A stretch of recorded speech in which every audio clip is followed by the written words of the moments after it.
అనుకుంటాం ఎవడైనా సరే. చేసాం మేము, మా డబ్బులు మాకు లాభం కూడా వచ్చింది. ఇదిగో ఈయన ₹1,00,00,000 లాభం వచ్చింది అంటే నువ్వు తప్పు చెప్తున్నావు, జగన్ మీద నిన్ను కంప్లైంట్ అడుగుతుంటే నువ్వు పెట్టట్లేదు కాబట్టి నిన్ను బొక్కలో దోస్తున్నావు, నీ మీద కేసు పెడతాను, నిన్ను అరెస్ట్ చేస్తాను. అదే కదా అప్పుడు జరిగింది. అట్లాగే ఇప్పుడు కూడా ఎఫ్ఐఆర్లు, ఛార్జ్షీట్లు అట్లా జరిగింది. ఇప్పుడు కూడా పార్టీ పెట్టినవాడు జగన్మోహన్ రెడ్డి, పార్టీ అధ్యక్షుడు జగన్మోహన్ రెడ్డి. 2014లో చెల్లి తల్లితో తిప్పినోడు జగన్మోహన్ రెడ్డి, తల్లితో పోటీ చేయించినోడు జగన్మోహన్ రెడ్డి, మేనమావతో పోటీ చేయించినోడు జగన్మోహన్ రెడ్డి వైవి సుబ్బారెడ్డితో. గుర్తుంది కదా. అప్పుడు 2014లో ఓడిపోయింది వైసీపీ.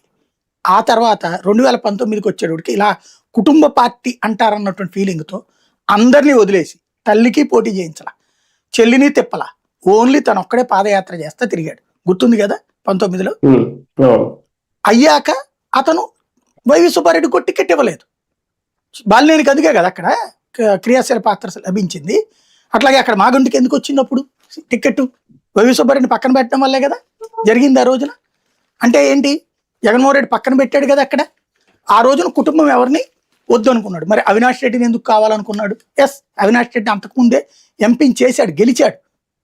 అదే సందర్భంలో అవినాష్ రెడ్డి అక్కడ తన తరపున ఒక మనిషి కావాలి రిప్రజెంటేటివ్, అందుకోసం అతన్ని ఎంచుకున్నాడు. అక్కడ కడప జిల్లాలో తను కంటిన్యూగా తిరగలేడు.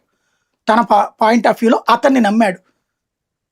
అది అతన్ని ఈ క్లోజ్ రిలేటివ్గా చూడట్లేదు, మేనమామలాగా లేకపోతే తల్లిలాగా చూడలేదు ఓటర్లు. అందుకని అతన్ని